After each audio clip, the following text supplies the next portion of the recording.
Vamos orar? Senhor Jesus, obrigado, Senhor, pela tua misericórdia, pela tua graça, Senhor. Como é bom servirmos ao Senhor.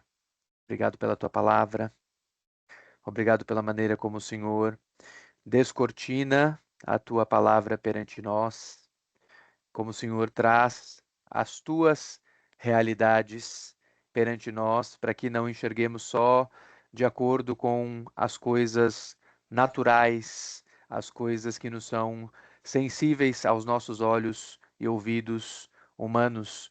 Obrigado por nos abrir os olhos para detectarmos, Senhor Jesus, as tuas coisas invisíveis do teu reino invisível, reino que o Senhor veio para anunciar a nós e nos chamar para que com o Senhor labutemos do lado de dentro do reino. Obrigado pelo convite para ararmos a terra. É uma honra sermos chamados para atuarmos naquilo de que somos co-herdeiros, mesmo sem merecermos, mesmo sem sermos filhos do Senhor originalmente. O Senhor, pelo teu espírito de adoção, nos faz também co-herdeiros do teu reino, o que só nos é possível pela obra de Jesus.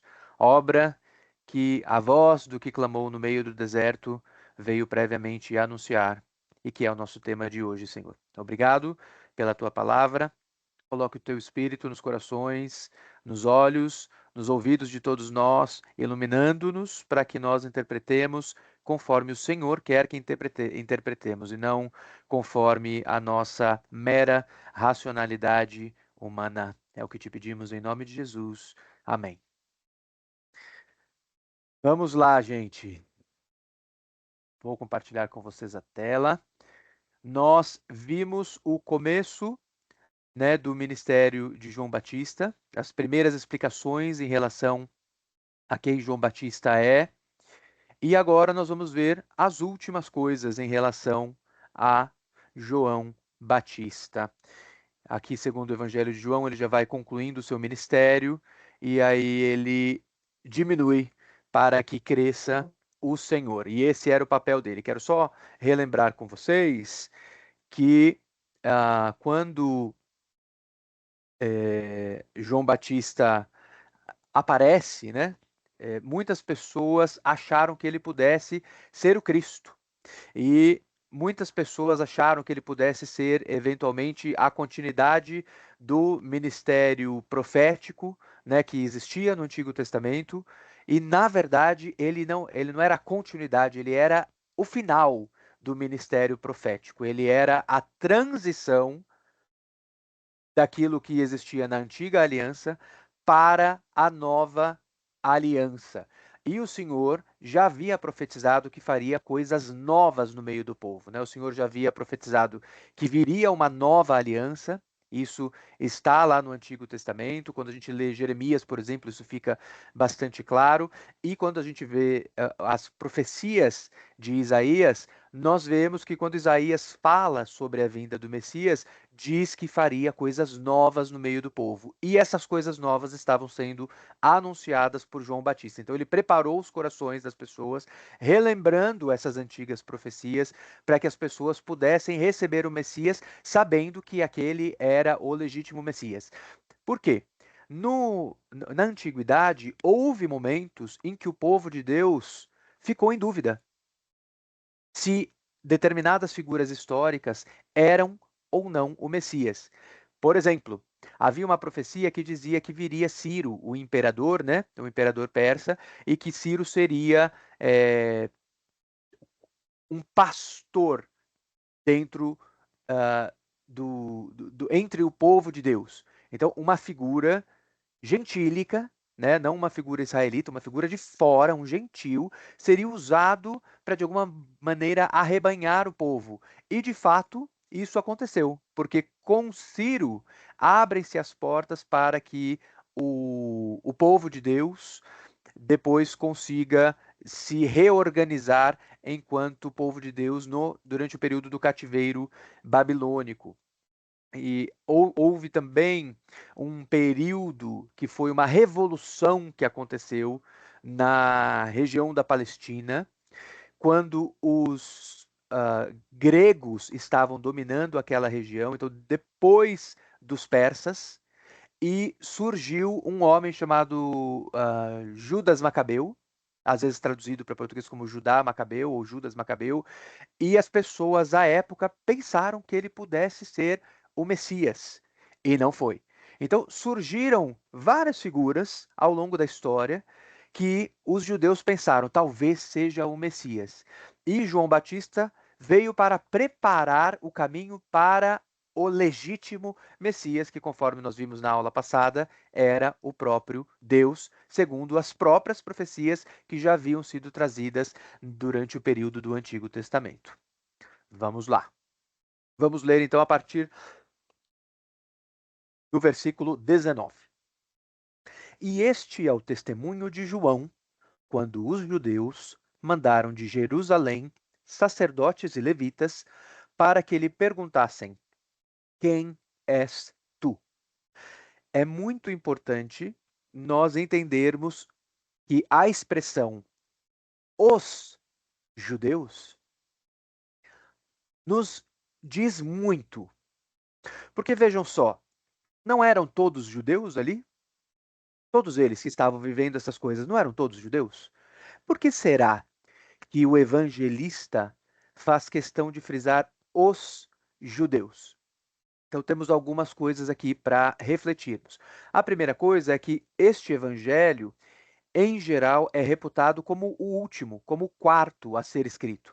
Não só ele é organizado, né, como o último ali na lista dos evangelhos, na abertura do início do Testamento, do Novo Testamento, mas ele também é tido como cronologicamente o último a ser escrito.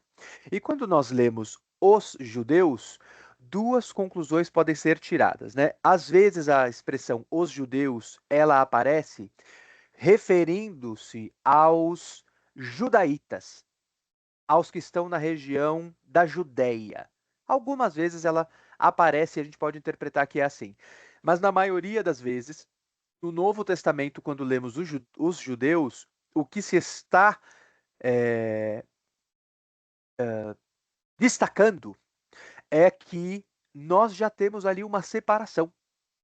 Então, a pessoa que está nos dando o ponto de vista da história já está dizendo, ó, sabem aquele outro povo, aquele povo do qual o Messias retirou aqueles que são seus, aquele povo do qual aquele povo do qual se saiu uma porção para que sobre ela se derramasse o Espírito Santo e então a nova aliança seguisse com estes filhos adotivos, essas pessoas que não são naturais de Abraão, porque os judeus são aqueles que são naturais de Abraão, são os descendentes naturais de Abraão. Abraão foi o patriarca deste povo. Abraão teve Isaac, que Isaac teve Jacó, Jacó teve os patriarcas das 12 tribos, e a formação do povo que vivia em Israel é, portanto, de descendentes naturais de Abraão. Mas aqui, quando a gente vê no Novo Testamento já essa separação falando dos judeus, já se fala como assim, são os outros. Não fazemos parte deste grupo. E, basicamente, o que se diz é: nós, agora, filhos adotivos, somos a continuidade daquilo que os filhos naturais não puderam seguir. E aí a gente tem aqueles trechos famosos das Escrituras que nos dizem, né, que nos avisam que os judeus não conseguiram dar frutos, então os seus ramos foram cortados e foram enxertados na videira ramos que não eram naturais dela, que somos nós.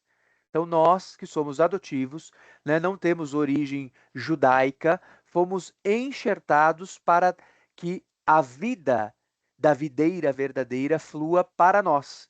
Mas há também uma promessa de que este povo que foi tirado, né, que foi amputado da videira verdadeira, este povo depois será reenxertado. E a gente vê muito isso na epístola aos Romanos, principalmente no capítulo 11. Nós não leremos aqui o capítulo 11 de Romanos, mas queria deixar para vocês esta atenção quando vocês lerem o Novo Testamento, nos momentos em que aparece escrito os judeus, ok? Então, quando os judeus mandaram de Jerusalém sacerdotes e levitas para que lhe perguntassem: quem és tu? Então, imaginem que sacerdotes e levitas, né? Tanto os levitas que estavam no exercício de sacerdócio, quanto outros levitas, afinal, todos os sacerdotes eram levitas também, né?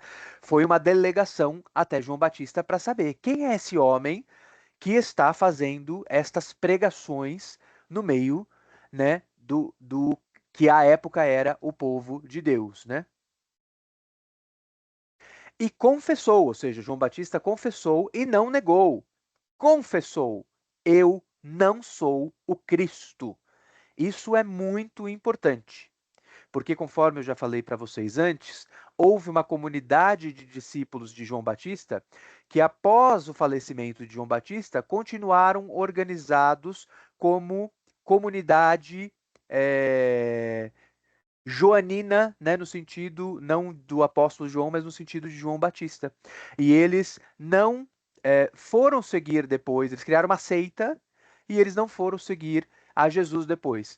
Mas os discípulos de João Batista que foram seguir Jesus, e entre eles o primeiro, né, provavelmente foi André, o irmão de Simão Pedro, do apóstolo Pedro, né? É, esses discípulos formaram as origens do cristianismo. Então, pessoas que ouviram a voz que clama no meio do deserto, dizendo quem era o Cristo, e foram seguir o Cristo. E lembrando que João Batista ele próprio confessou. Então, aqui para a comunidade de fé, como a figura de João Batista foi a última figura profética, né, e ele teve simultaneamente, né, pregando junto com Jesus, a comunidade de fé está sendo relembrada aqui, ó. O Filho amado de Deus é o Messias. A ele escutai, a ele ouvi. João Batista já cumpriu o seu papel e ele mesmo dizia: não sou o Cristo, vim preparar o caminho para o Cristo. E perguntaram-lhe, ou seja, perguntaram a João Batista: então, que? És tu Elias? E disse: não sou. És tu profeta? E respondeu: não. Disseram-lhe, pois, quem és? Para que demos resposta àqueles que nos enviaram. Que dizes de ti mesmo? Disse: eu sou a voz do que clama no deserto, endireitai o caminho do Senhor. Como disse o profeta Isaías. E aqui eu quero relembrar vocês que nós lemos na semana passada esta profecia que está lá no livro do profeta Isaías, a profecia que nos conta, né, é, que viria este preparador do caminho. E vejam só, ele próprio, João Batista, ele que é a própria voz que havia sido profetizada, quando ele resume quem ele é, vejam, ele poderia ter dito que ele era: eu sou aquele que foi prometido como retorno de Elias, porque ele não era, não tinha sido assim prometido? Ele poderia ter dito: eu sou o profeta, porque de fato o Espírito de Deus estava dentro dele. Desde que ele nasceu, o Espírito de Deus estava dentro dele. Desde que ele estava, na verdade, antes de nascer, no ventre da mãe dele, o Espírito de Deus estava nele. E mesmo assim, ele quis resumir a identidade dele, dizendo: eu sou a voz que prepara. Não se confundam. O que eu vim fazer, a minha finalidade é clamar para que vocês endireitem o caminho do Senhor, para que venha o próprio Senhor, o próprio Deus. Pati, vejo sua mão levantada. Fique à vontade. Paz do Senhor, Daniel. Daniel, Amém. quando fala que João era Elias, é, João, ele era o Elias reencarnado ou ele veio com a mesma unção de Elias?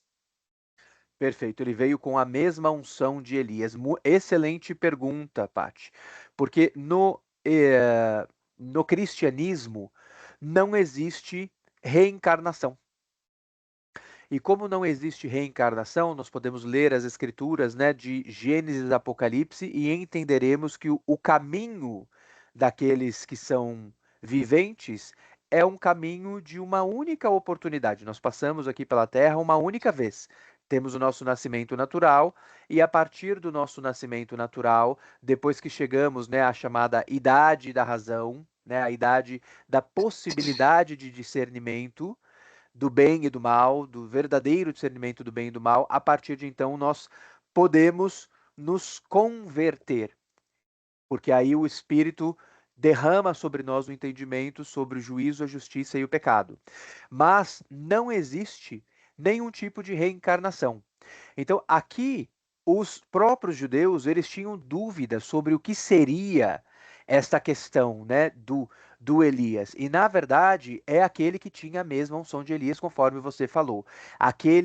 Aquela pessoa que viria carregada da palavra, de profecia do Senhor, da palavra do Senhor, do Espírito de Deus saindo pela sua boca para endireitar caminhos. E Elias, ele é a principal figura de endireitamento de caminhos depois de Moisés. Porém, Moisés, ele não é visto como a personificação da profecia. Ele é visto como a personificação da lei. Então, a lei chega através de Moisés, mas o endireitamento de caminhos, ele acontece principalmente através de Elias, que é aquele que consegue fazer um povo que havia se tornado idólatra. Lembrando que o ministério do profeta Elias foi no Reino do Norte, então o profeta Elias ele não ministrou para o povo do Reino do Sul, que é o povo de Jerusalém, ele ministrou para o povo do Reino do Norte, que é o povo lá da região de Samaria. E lá naquela região, aquela foi uma região de reis muito corruptos. Os reis que eram descendentes de Salomão, né, de Davi e de Salomão, eles permaneceram reinando na região sul. E ao norte surgiu um general, alguém que tinha trabalhado no período de Salomão e que dá continuidade a uma linhagem real que não é da tribo de Judá. E todos os reis, em tese, deveriam ser da tribo de Judá. Isso acontece com o consentimento profético, né? Nós temos ali os profetas da época dizendo que isso aconteceu por conta do pecado de Salomão, porque Salomão também se corrompeu ao final do seu reinado. Ele, que era um homem que pediu ao Senhor sabedoria de todas as coisas que ele podia clamar ao Senhor, ele pediu sabedoria. Sabedoria que é algo que sabemos que Deus dá a todos liberalmente, né? Se a gente lê a epístola de Tiago, por exemplo, ela abre já na sua abertura no primeiro capítulo, dizendo, né, sobre a sabedoria, para a gente clamar por sabedoria para o Senhor, porque Ele dá sabedoria àqueles que querem sabedoria. E de fato, Salomão recebeu. E por que Salomão teve este coração de pedir a Deus, de reconhecer que ele precisaria de sabedoria para conduzir um reino que Deus havia confiado na mão dele? O Senhor acrescentou todas as outras coisas, porque pela sabedoria ele foi capaz de exercer e exercitar justiça, né? E aqueles que buscam o reino de Deus e a sua justiça têm as demais coisas acrescentadas. E tudo foi acrescentado a Salomão. Salomão foi muito mais rico, teve muito mais domínio de terras, inclusive, do que o seu pai, Davi. E quem segue a descendência de Salomão são os reis do sul. Os reis do norte passam a ter uma sucessão de problemas, golpes de Estado que acontecem um sucessivo ao outro, vários reis assassinados, destronados. O reino do norte ele se torna uma grande bagunça. E no meio dessa bagunça, os reis que lá vão surgindo se tornam altamente idólatras. Todo o zelo com a lei do Senhor, a lei mosaica, a lei que Moisés trouxe, este zelo desaparece no Reino do Norte. E quando surge Elias, ele surge como profeta que vai até o rei e vai até a rainha da época, né, que no período de Elias eram Acabe e Jezabel. os reis, né? E a Jezabel, que hoje poderíamos resumir assim, o papel dela como bruxa, né? Era uma bruxa, era uma feiticeira de Baal. Ela ungia profetas de Baal, trazia esses profetas para que exercessem autoridade dentro do reino.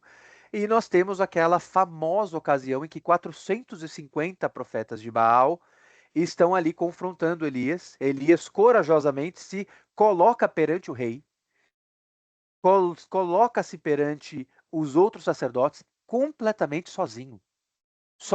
Sozinho aos olhos humanos, né? Que conduzido por Deus. E aí ele, né, naquele confronto, faz um sinal, né? Um prodígio de Deus acontece ali, que é a descida do fogo sobre o Monte Carmelo, e o fogo, inclusive, consumindo toda a carne que havia sido colocada sobre o altar, inclusive, que estava destruído. Então, Elias restaura o altar, e este fato é muito importante. Então, Elias é aquele que restaura o altar do Senhor no meio de um povo que havia se tornado idólatra.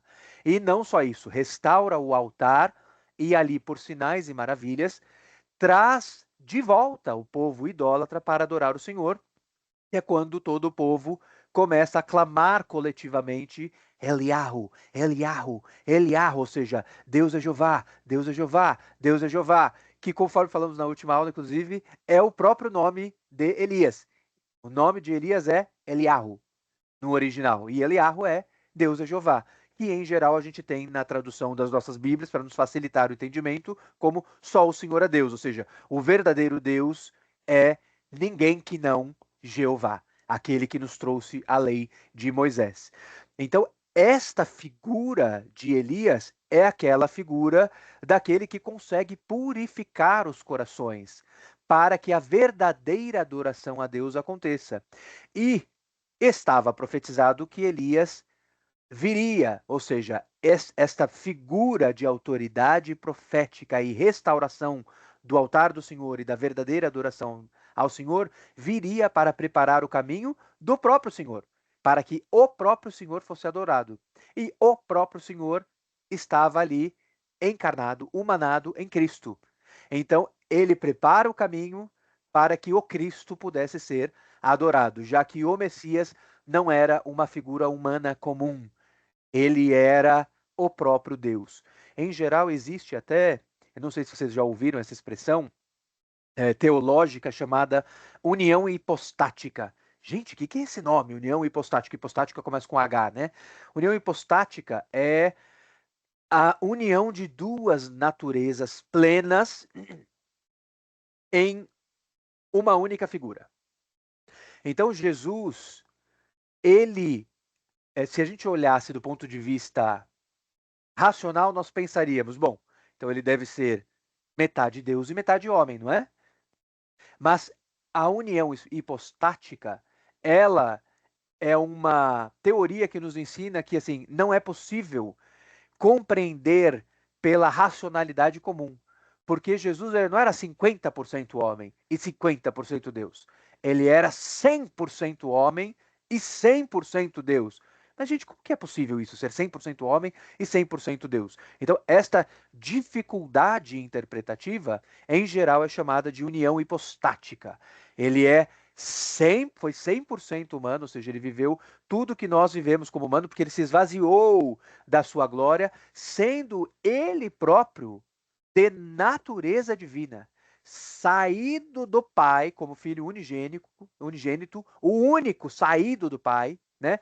Como se fosse, vamos imaginar, se fosse numa figura 100% humana, né? Tirado do ventre do Pai, de dentro do Pai, né? Desentranhado do Pai, para se apresentar a nós 100% humanado, mas sendo ele de natureza 100% divina. Essa é a união hipostática. E aí o próprio Deus pode ser adorado. Não foi a mesma coisa que aconteceu na época do profeta Elias? Foi a mesma coisa.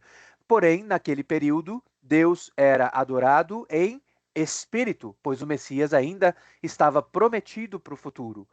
Quando vem o segundo Elias, que é João Batista, aí sim vem o Deus visível e cognoscível em forma humana, né? Reconhecível em forma humana. É uma coisa linda, né? Que a Bíblia nos apresenta.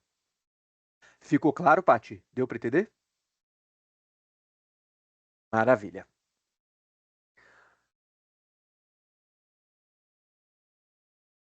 Então, esta delegação de levitas estava lá, conversando com ele para perguntar.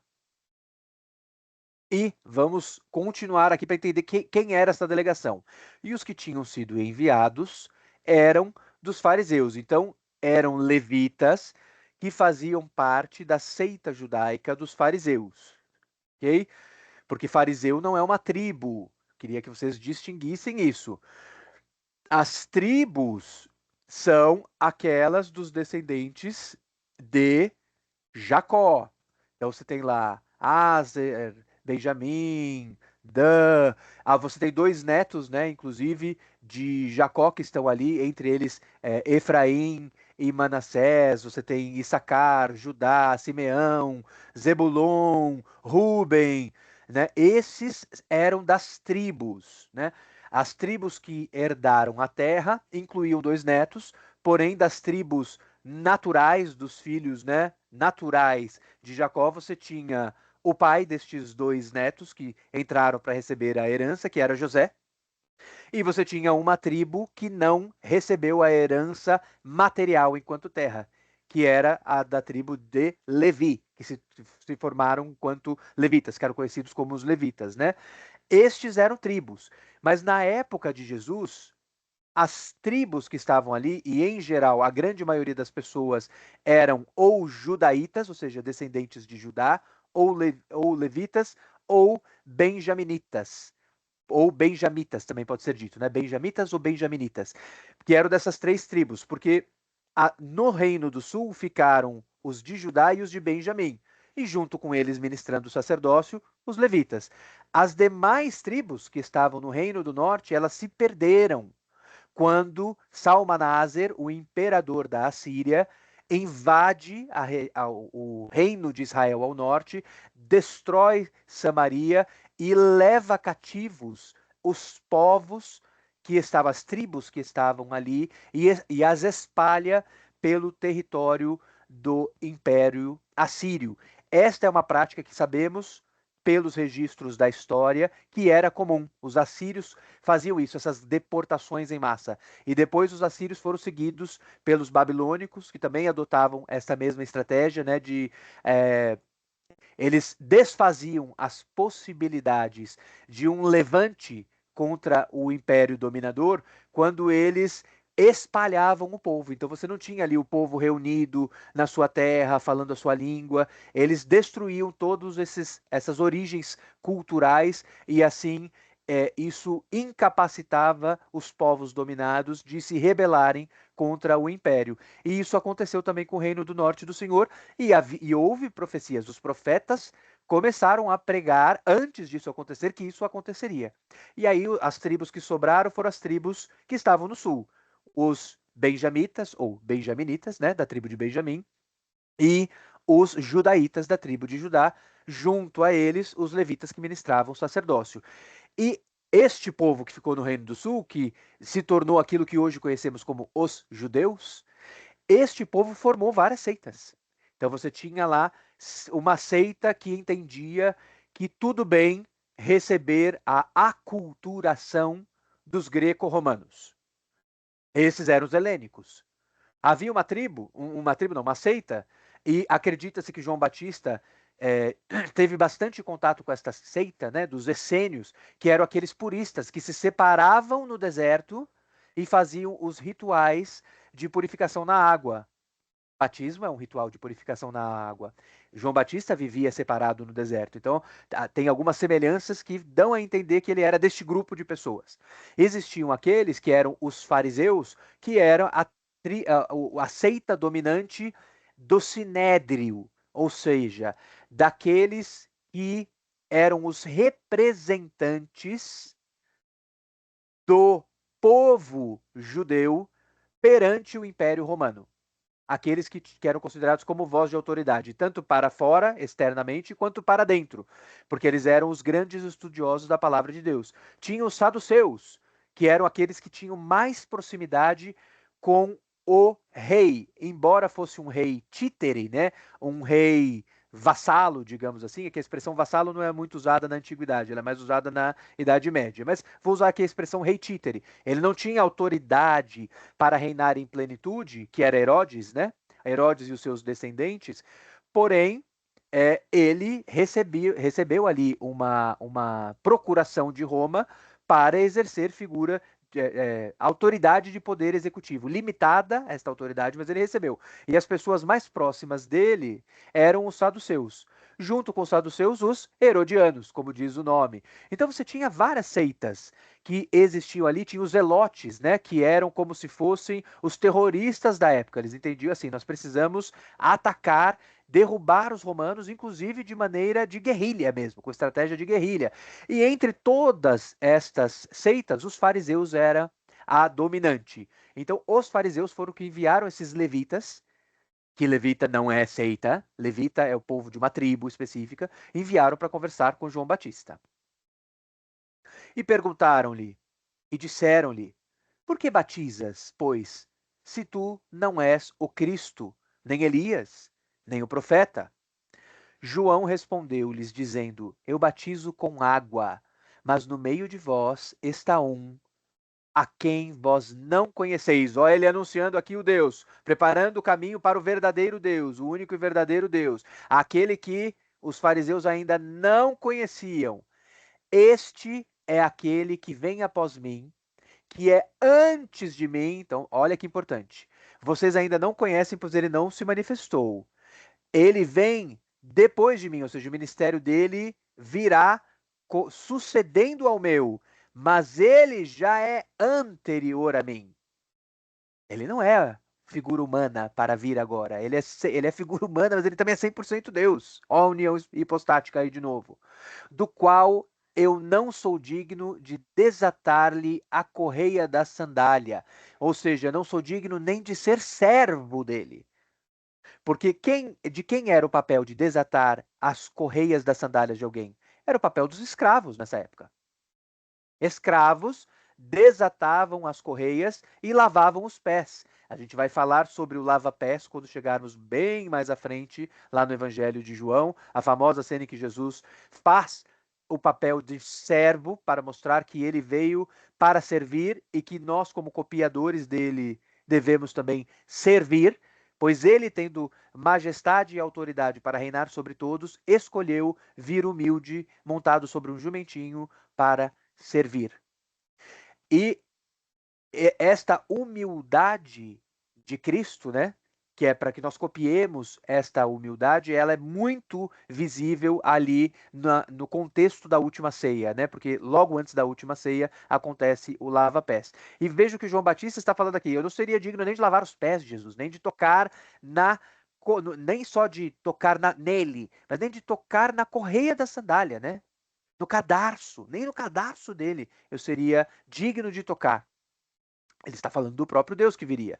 E estas coisas aconteceram em Betabara, do outro lado do Jordão, onde João estava batizando.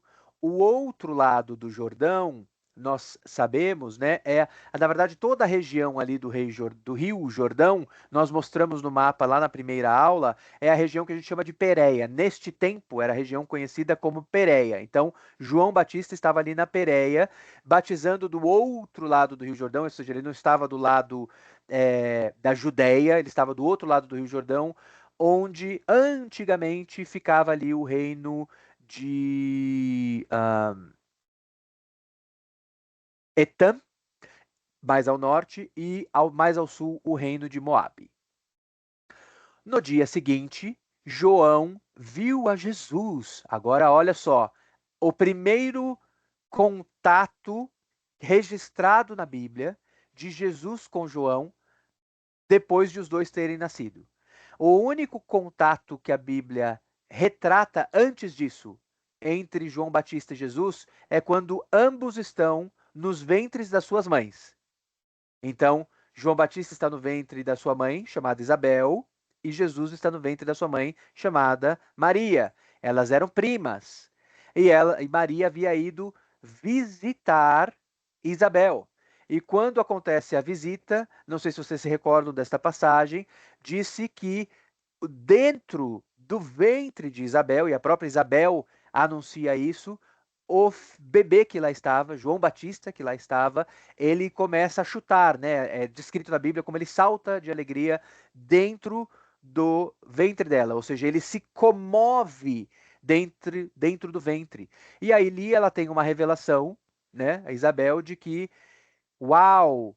Quem sou eu para que a mãe do meu Senhor venha me visitar? E até o meu bebê que está no meu ventre salta de alegria ao saber que o meu Senhor está presente aqui no recinto, dentro da sua mãe. Lembrando que desde o Gênesis, lá no capítulo 3, já estava escrito que Jesus, o Messias, seria o filho da mulher, né? A semente da mulher. Então ele nasceria de uma mulher. Ele não nasce da semente de um homem, pois ele é gerado na virtude do Espírito Santo, mas ele nasce da semente de uma mulher. E aquele tinha sido o único encontro de Jesus e João Batista, cada um dentro da barriga da sua própria mãe.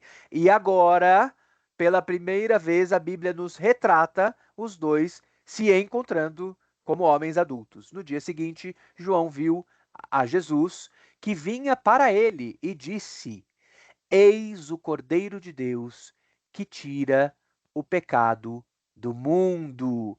Ou seja, esta frase é muito importante. Então a gente sabe que parte da natureza, como podemos descrever quem é Jesus? Jesus é o Cordeiro de Deus. Qual era o papel do Cordeiro, né, dentro da religião judaica? Religião legítima, inclusive porque era a regulamentação que foi dada pela lei mosaica, pela lei de Moisés.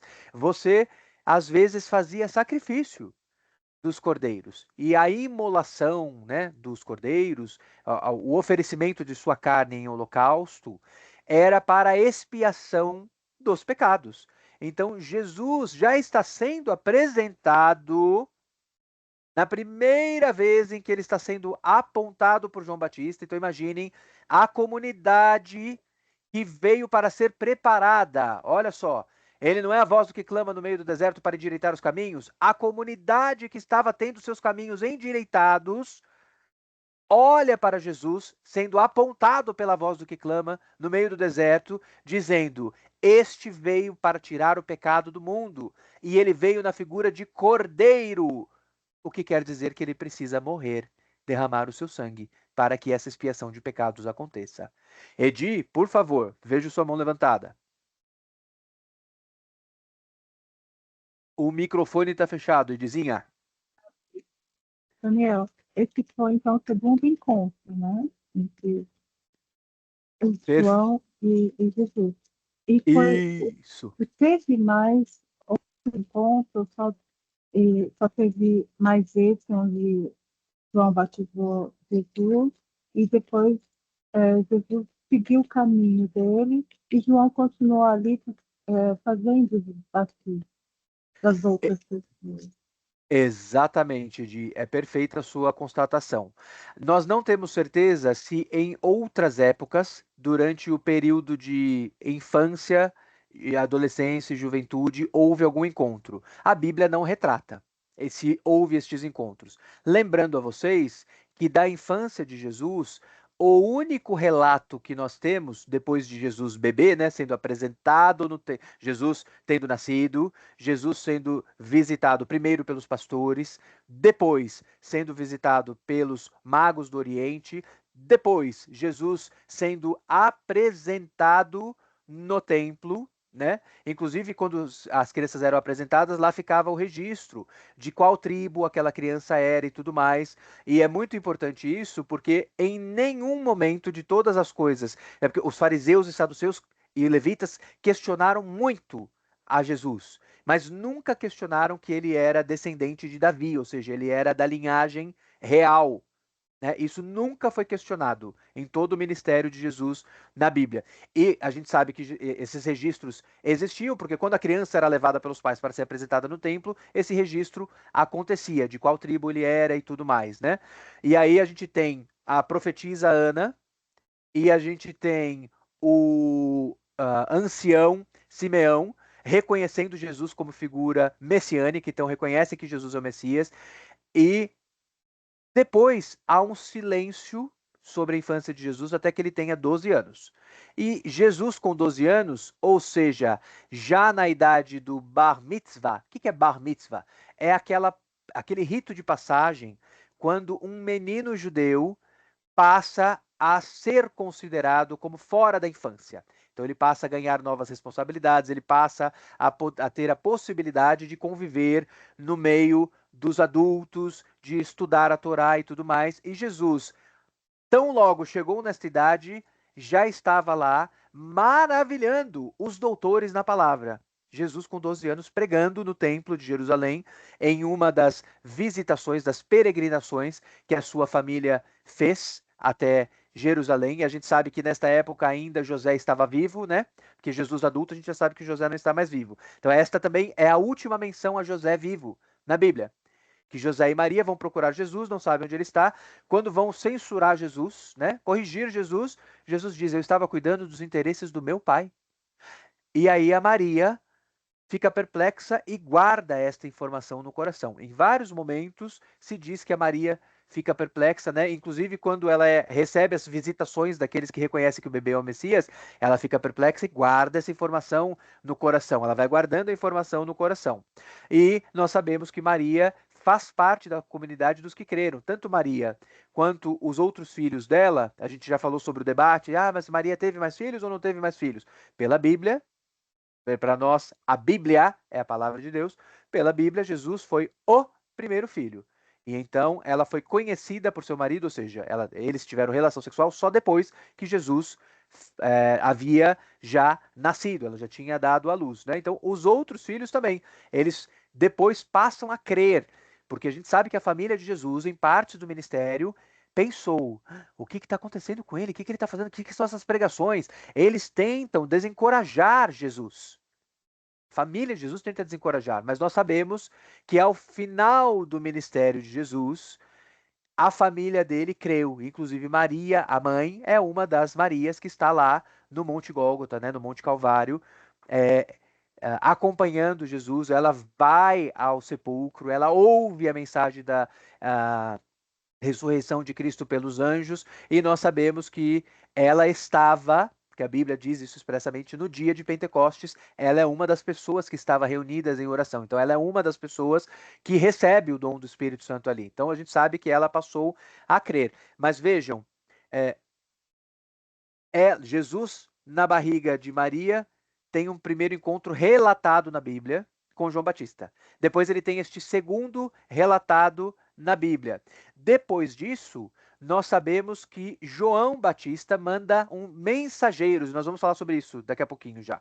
Manda mensageiros para falarem com Jesus, que João Batista quer. Embora ele reconheça esse é o Cordeiro de Deus que tira o pecado do mundo, ou seja, ele está aqui cheio do Espírito Santo falando isso, depois ele manda mensageiros para perguntar: e aí, o que está acontecendo? João Batista estava preso. E aí? O que está acontecendo? E aí? E aí Jesus manda uma resposta de volta para João Batista. Nós já vamos falar sobre isso.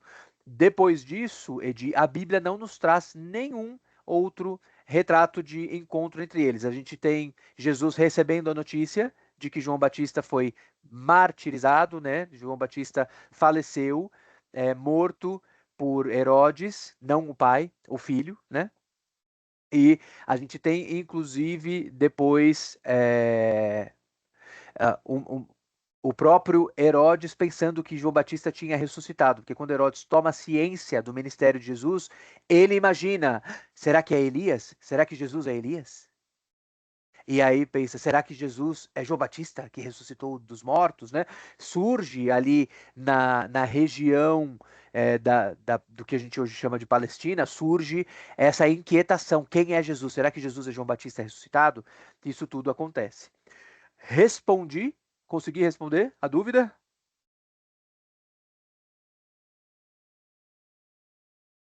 Sim, Maravilha. obrigada. O que significa isso, ser o Cordeiro de Deus? Vamos dar uma olhadinha em Êxodo? A gente falando sobre a purificação do altar do Senhor. para entender qual é o papel de Jesus aqui? Então, Jesus é o Cordeiro de Deus. O que isso significa? Nós estamos em Êxodo capítulo 29. Nós vamos ler a partir do versículo 37, só um trechinho. 7 dias para. Então, aqui a gente está lendo a lei, né? Assim, as orientações que foram, as instruções, que é o melhor jeito de traduzir a palavra Torá, né? É instruções. Ou instrução, né? Instrução ou instruções. Para o português a gente pode até usar no plural, mas originalmente seria a instrução. 7 dias farás expiação pelo altar e o santificarás, e o altar será santíssimo. Tudo que tocar o altar será santo. Está aqui dando orientação para os levitas. Isto, pois, é o que oferecereis sobre o altar: 2 cordeiros de 1 ano, cada dia, continuamente. Um cordeiro oferecerás pela manhã, e o outro cordeiro oferecerás à tarde. Com um cordeiro, a 10ª parte de flor de farinha, misturada com a 4ª parte de 1 hin de azeite batido. E para libação, a 4ª parte de 1 hin de vinho. Está dando medidas desses outros elementos, né? Hoje a gente não usa mais essas medidas que estão sendo faladas aqui, né? Hin não é mais medida que a gente usa, né? Mas eram medidas à época. E o outro cordeiro oferecerás à tarde, e com ele farás como com a oferta da manhã, e conforme a sua libação, por cheiro suave, oferta queimada é ao Senhor. E essa expressão cheiro suave, ela é usada desde antes de existir a lei de Moisés. Lembre-se, por exemplo, que quando Noé faz a sua oferta ao Senhor, monta o altar para o Senhor, edifica o altar e faz a sua oferta, também é usada essa expressão, que o cheiro suave das ofertas feitas ao Senhor, né? Este será o holocausto contínuo por vossas gerações, à porta da tenda da congregação. A porta da tenda da congregação é o altar do sacrifício, né? Que é o primeiro altar que fica. Então, quando as pessoas chegam à tenda da congregação, que era o tabernáculo, aquele de Moisés, não existia templo ainda nessa época, né? Existia o tabernáculo e chegavam à porta do tabernáculo e o primeiro altar, que era visível ali para todo mundo, era o altar do sacrifício, que ficava do lado de fora, ali no pátio. A porta da tenda da congregação perante o Senhor, onde vos encontrarei para falar contigo ali. Então Deus se manifestava ali no tabernáculo. E ali virei aos filhos de Israel, para que por minha glória sejam santificados. E santificarei a tenda da congregação e o altar. Também santificarei a Arão e seus filhos, para que me administrem o sacerdócio. Quem é Arão? Arão é o irmão de Moisés, e ele é o primeiro sumo sacerdote de Israel. Então, Israel teve uma linhagem de sumos sacerdotes que existia até a época de Jesus, mais ou menos ali uns 1.300 a 1.500 anos depois de Arão. Então, entre 1.300 e 1.500 anos, continuava a linhagem de sumos sacerdotes sendo levantados dos descendentes de Arão, né? Que foi o primeiro sumo sacerdote. Para que me administrem o sacerdócio, e habitarei no meio dos filhos de Israel, e lhes serei o seu Deus, e saberão que eu sou o Senhor seu Deus, que os tenho tirado da terra do Egito, para habitar no meio deles. Eu sou o Senhor seu Deus. E vejam aqui que o papel do cordeiro era trazer a santificação. Esta foi a mensagem que João Batista pregou sobre Jesus. Prepare, vamos endireitar o caminho que está vindo o próprio Deus. O encontro com Deus poderia acontecer ali a partir dessa santificação. Jesus se encontrou com seu povo, não é? Não foi Deus se encontrando com seu próprio povo. E ele, por sua glória, santificou a todos aqueles que com ele se encontraram. Porque Jesus deu a promessa de que o Espírito se derramaria, conforme as profecias do Antigo Testamento, sobre as pessoas. Então, ele purifica os altares. E agora, o local, né, de santuário onde Deus habita, este altar onde Deus se manifesta, somos nós. Nós somos santificados pela obra de Cristo, o Cordeiro de Deus, que purifica os nossos pecados, expia os nossos pecados, para que Deus se manifeste, se encontre conosco. Então, aqui está o papel do Cordeiro de Deus em Êxodo 29. Voltando aqui para João, para o Evangelho de João. Este é aquele do qual eu disse: após mim vem um homem que é antes de mim, porque foi primeiro do que eu. E vejam, Jesus surge no ventre de Maria depois que João Batista surge no ventre de Isabel. Mas mesmo assim, Jesus é primeiro, porque Jesus é a raiz e a geração de Davi. Ele é da linhagem de Davi, da tribo de Judá. Ele veio depois de Davi, mas ele é antes de Davi, porque ele é o Deus criador de tudo e de todos. O mesmo vale para João Batista. É o que vem após mim, é antes de mim. E eu não o conhecia, mas para que ele fosse manifestado a Israel, vim eu. Por isso, batizando com água, o que dá a entender que não houve contato entre João Batista e Jesus durante este período em que eles cresceram, né? Depois que eles nasceram e foram crescendo. Dá a entender isso, o eu não o conhecia. E João testificou dizendo: eu vi o Espírito descer do céu como pomba e repousar sobre ele.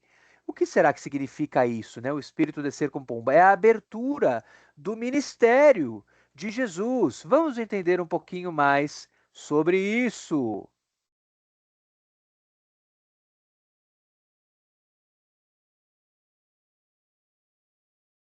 Vamos ver as falas de João Batista registradas lá no Evangelho de Mateus, no capítulo 3. Eu vou ler do comecinho do capítulo 3, tá? Vou ler desde o comecinho. O capítulo é curtinho, nós vamos lê-lo inteiro.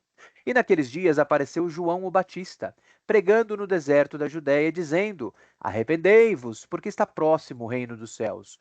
Porque este é o anunciado pelo profeta Isaías, que diz: voz do que clama no deserto, preparai o caminho do Senhor, endireitai as suas veredas. E este João tinha suas vestes de pelos de camelo e um cinto de couro em torno de seus lombos, e alimentava-se de gafanhotos e de mel silvestre. Quero parar aqui para falar algumas coisas para vocês. Vestes de pelos de camelo são vestes proféticas. Os profetas do Antigo Testamento, eu falei isso para vocês na segunda aula, se não me engano, os profetas do Antigo Testamento, eles usavam uma capa profética, capa que foi usada por Samuel, foi usada por Elias, foi usada por Eliseu, e aqui a gente tem um homem também usando esta capa, estas vestes que não eram comuns, né? E pregando, vivendo uma vida de ascetismo, uma vida ascética. O que é ascetismo? Ascetismo com SC, né? Ascetismo. É uma vida o equivalente ao que a gente diria da vida monástica, por exemplo, né? De monge, isolado no meio do deserto, vivendo uma vida de santidade, afastado do mundo e vestindo essas vestes, né, diferentes que eram reconhecidas já pelo povo como assim, vestes de profeta. E ele vivia comendo gafanhotos e mel silvestre. A parte tem duas grandes possibilidades de interpretação do que significa este alimentar-se, né, subsistir a partir de gafanhotos e mel silvestre. Uma delas é a interpretação de que o gafanhoto é a justiça de Deus sendo praticada.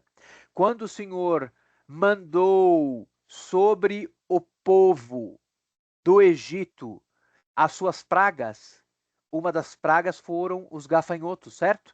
Que entraram destruindo todo o meio de subsistência do povo. Outras vezes em que a palavra gafanhoto é usada, às vezes é usada uma outra palavra, a palavra devorador.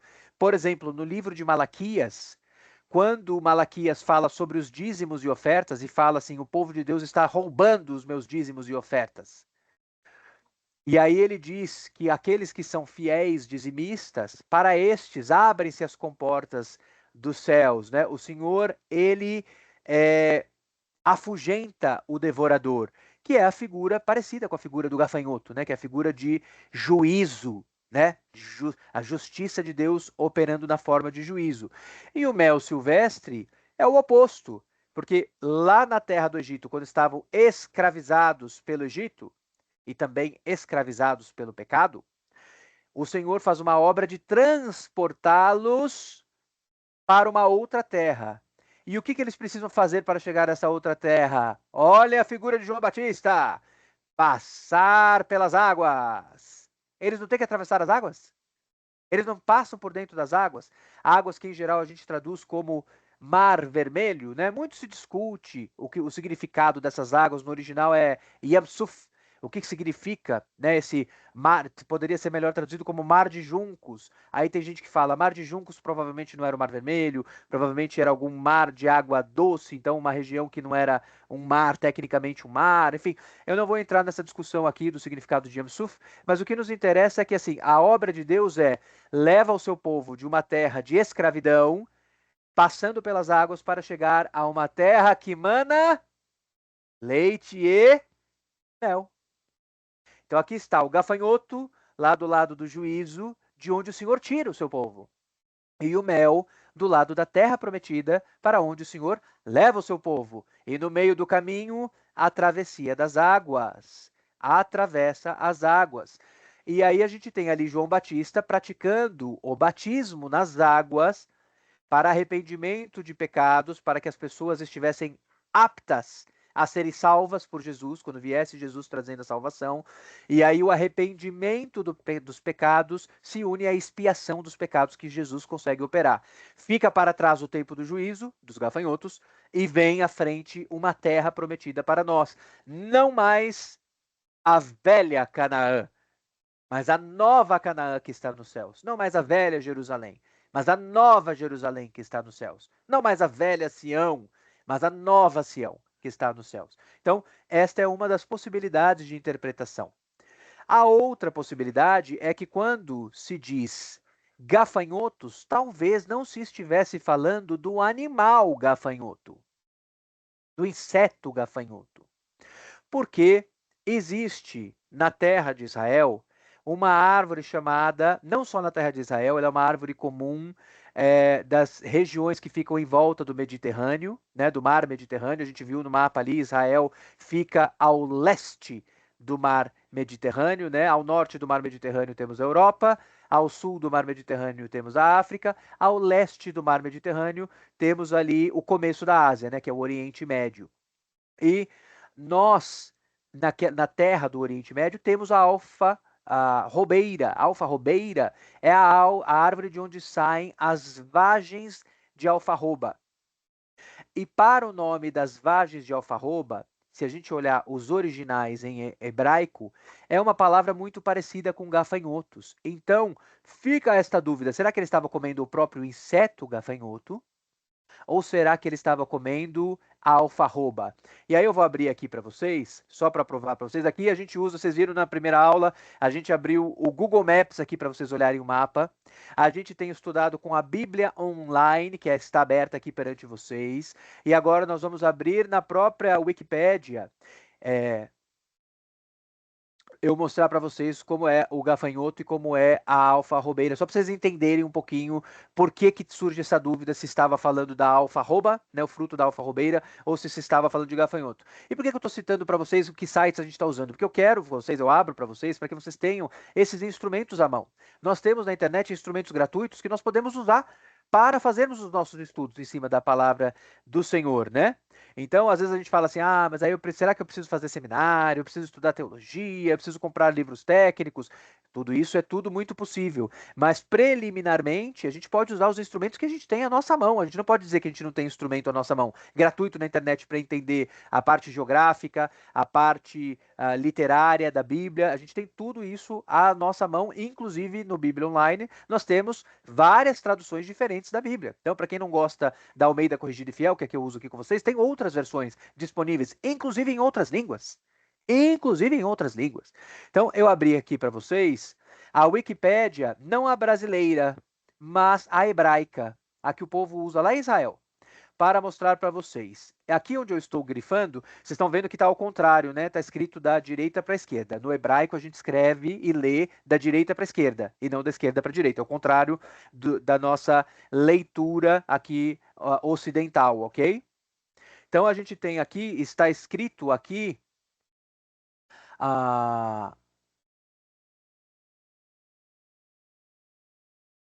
gafanhotos no plural, que é esse final im aqui.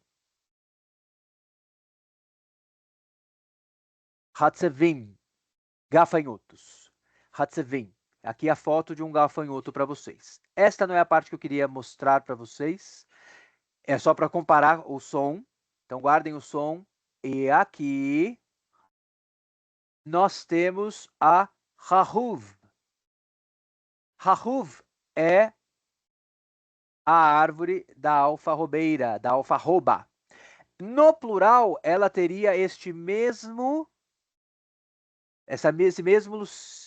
símbolo aqui. Este símbolo é para o plural, é o final im no hebraico. Im. Então, se eu transformar o hahuv no plural, fica hahuvim. A palavra é muito próxima. Então, a gente tem o hagavim e o hahuvim. Talvez, quando se passou para o grego, tenha se passado o gafanhoto, porque as palavras são muito próximas. E aí nós temos aqui o que eu quero mostrar para vocês, são as vagens aqui, ó. Estas são as vagens da alfarroba. Elas estão aqui disponíveis para nós vermos o que é. Talvez, quando se fala que João Batista comia gafanhoto, se fala dessas vagens aqui, que ele comia. Essas vagens são provavelmente as mesmas vagens que são mencionadas por Cristo quando ele conta a parábola do filho pródigo. Lembram que quando a lavagem dos porcos é colocada para o filho pródigo comer, ele sente fome, ele sente vontade, ele fica com água na boca, vontade de comer comida de porcos. Disse que aquela lavagem era feita de vagens. Provavelmente você estava falando disso aqui, da alfarroba, ok? Que é a hahuv no singular ou hahuvim no plural. Então, queria deixar para vocês esta possibilidade interpretativa que existe. Então, ia ter com ele Jerusalém e toda a Judéia e toda a província adjacente ao Jordão. E eram por ele batizados no rio Jordão, confessando os seus pecados. E vendo ele muitos dos fariseus e dos saduceus que vinham ao seu batismo, dizia-lhes: raça de víboras, quem vos ensinou a fugir da ira futura? Produzi, pois, frutos dignos de arrependimento, e não presumais de vós mesmos, dizendo: temos por pai a Abraão, porque eu vos digo que mesmo destas pedras Deus pode suscitar filhos a Abraão. E olha que maravilhoso! De fato, Deus suscitou filhos a Abraão, né? Trazendo gentios do lado de fora. Converteram-se aqueles que eram judeus da legítima descendência de Abraão, os que não converteram ficaram para o lado de fora, e o Senhor suscitou outros filhos a Abraão, que eram filhos adotivos, que somos nós. Entramos por adoção. E vejam que o Senhor está falando aqui uma coisa que serve para nós hoje.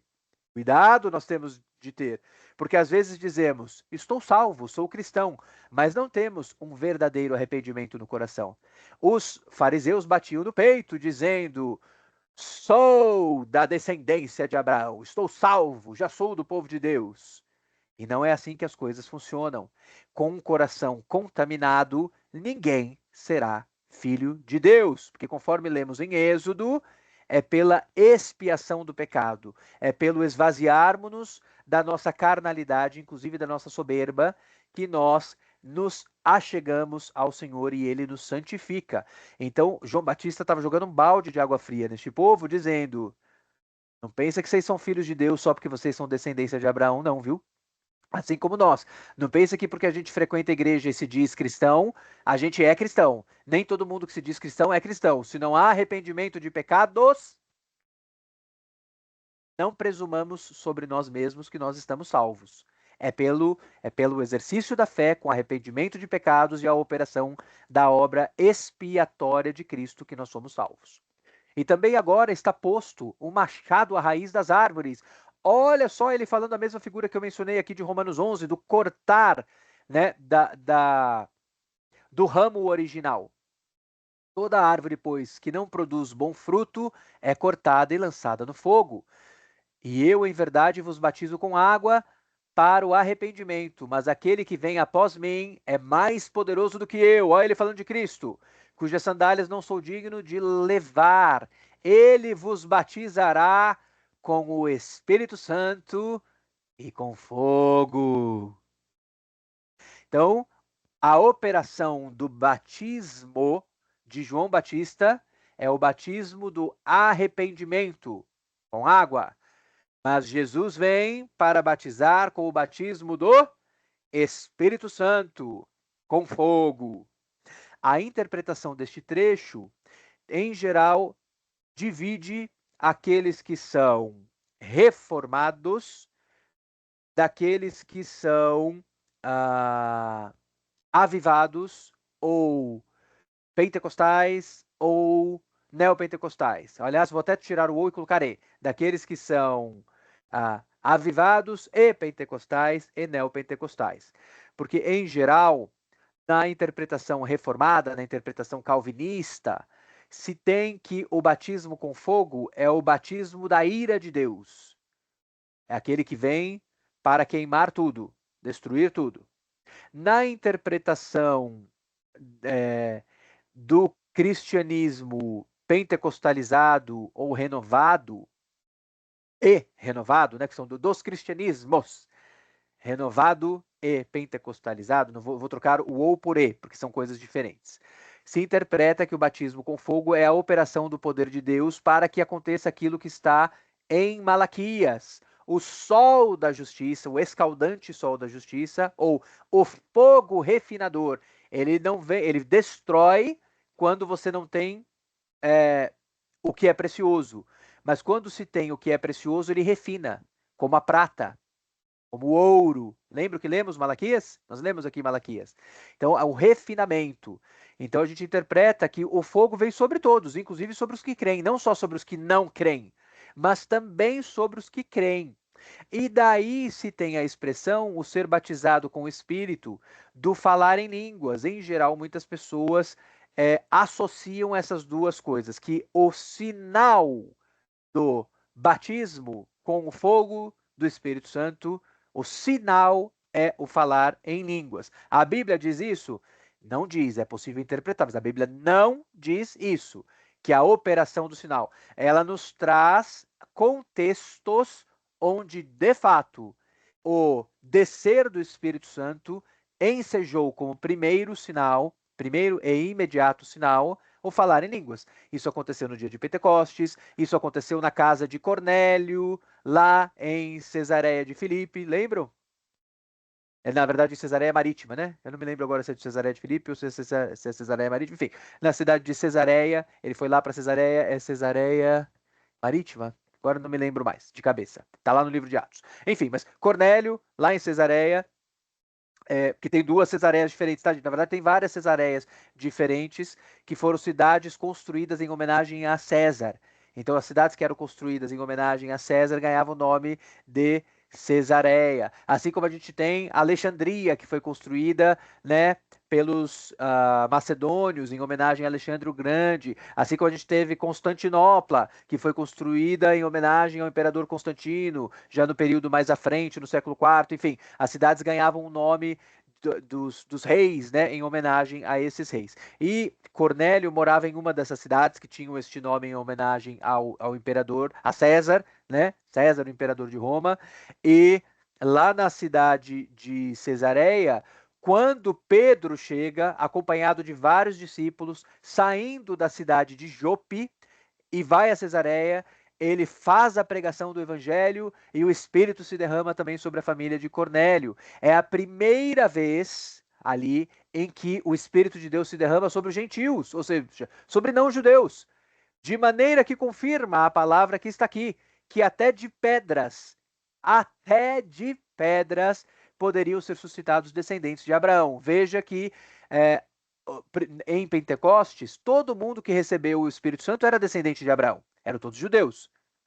Porém, a partir de Cornélio, os gentios do lado de fora do judaísmo também começam a receber. E isso é o cumprimento de uma profecia feita ao próprio Abraão, né? Que todas as famílias da terra, e não apenas as famílias judias, receberiam, na verdade, seriam benditas, né? Todas elas seriam benditas.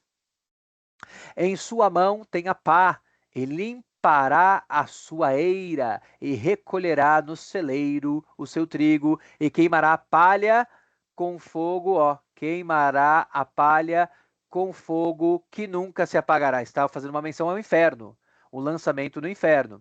Porque o Senhor nos ensina também, quando Jesus está nos ensinando sobre o trigo e o joio e a palha, ele diz que aquilo que é valioso para o Senhor, o que é o trigo do Senhor, será guardado no celeiro do Senhor. Então aqui é a mesma menção que João Batista havia feito aqui, No celeiro ele recolherá o seu trigo, mas a palha e o joio, depois Jesus menciona o joio, ele lançará fora para ser queimada. E como a palha e o joio não são valiosas, elas são destruídas no fogo. Elas não são como a prata, que é valiosa e se refina no fogo, não é? Então veio Jesus da Galileia ter com João junto do Jordão para ser batizado por ele. Mas João opunha-se-lhe dizendo: Eu careço de ser batizado por ti, e vens tu a mim? Ou seja, João Batista reconhecendo: Você é o próprio Deus? Eu não sou digno nem de tocar nas suas sandálias, nem de desatar as suas alparcas. Alparca e sandálias sinônimos, né? Palavras sinônimas. E vens tu a mim? Eu é que devia ser batizado por ti. Mas Jesus respondeu. Jesus, porém, respondendo, disse-lhe: Deixa por agora, porque assim nos convém cumprir toda a justiça. Então ele o permitiu, ou seja, João Batista consentiu e batizou Jesus. E sendo Jesus batizado, subiu logo da água, e eis que se lhe abriram os céus, e viu o Espírito de Deus descendo como pomba e vindo sobre ele. Aqui que eu queria que vocês entendessem dessa cena. O Jesus, quando foi batizado nas águas, então Jesus vai até a voz do que clama em meio ao deserto, que é a voz que antecipa a chegada de Jesus. Olha o cumprimento das profecias. E perante esta voz, mergulha nas águas do batismo para que se inicie o seu ministério. E a partir daqui, a partir da voz do que clama no meio do deserto, que endireitou o caminho, Jesus opera o seu ministério messiânico.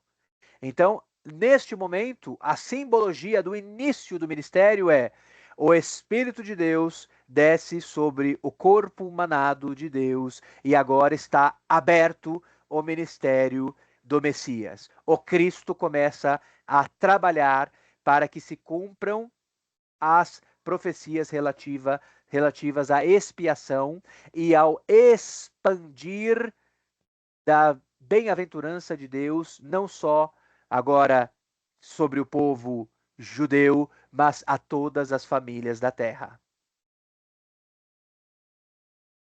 E eis que uma voz dos céus dizia: Este é meu filho amado, em quem me comprazo, ou seja, em quem tenho o meu prazer. A voz de Jeová ouvida aqui, dizendo que Jesus é o filho dele, é o filho de Deus.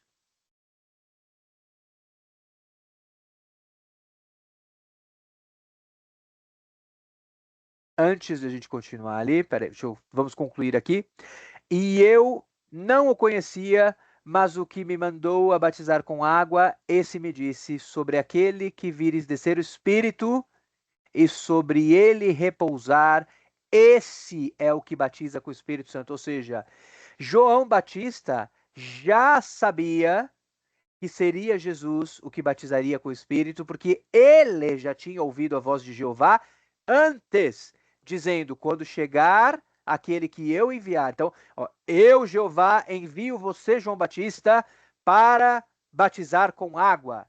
Mas também te digo que eu, Jeová, enviarei o que batiza com o Espírito Santo, e você verá sobre ele repousar o Espírito Santo. E João Batista viu o Espírito Santo se derramar sobre Jesus ali, e então pôde confessar: é esse o Cordeiro de Deus que tira o pecado do mundo. E eu vi e tenho testificado que este é o Filho de Deus. Então a gente junta com as palavras que estavam lá em Mateus, que dizia que ele ouviu o próprio Jeová dizer: este é meu filho amado em quem me comprazo. E agora ele, que é a voz do que clama em meio ao deserto, ele confessa: este é o Filho de Deus. Então agora a gente tem a voz do que clama no meio do deserto, que preparou o caminho, dizendo: gente, o Filho de Deus já está aqui. E aí o ministério de João Batista, a partir daqui, diminui e o ministério de Jesus cresce para que se cumpram as profecias. No dia seguinte, João estava outra vez ali. E, não, aqui a gente vai terminar no 34. Eu coloquei o 35, mas o 35 é na aula que vem. Então termina aqui na testificação de que Jesus é o Filho de Deus. Quero só que vocês entendam aqui uma outra parte. Eu vou ler aqui para vocês 3 trechos das Escrituras antes da gente encerrar e vou deixar algumas recomendações para vocês. Vamos ler em Mateus 11, os primeiros 15 versículos. E aconteceu que, acabando Jesus de dar instruções aos seus 12 discípulos, partiu dali a ensinar e a pregar nas cidades deles. E João, ouvindo no cárcere falar dos feitos de Cristo, ou seja, João Batista já estava preso. Então o ministério de João Batista já tinha ido lá para frente, ele havia sido preso e ele manda mensageiros. Ouvindo no cárcere falar dos feitos de Cristo, enviou 2 dos seus discípulos a dizer-lhe: és tu aquele que havia de vir? Ou esperamos outro? Olha lá, João Batista ficando ansioso. Cadê? Cadê a obra? Cadê? E Jesus respondendo, disse para os mensageiros, os discípulos de João Batista, para voltarem com a mensagem: ide e anunciai a João as coisas que ouvis e vedes.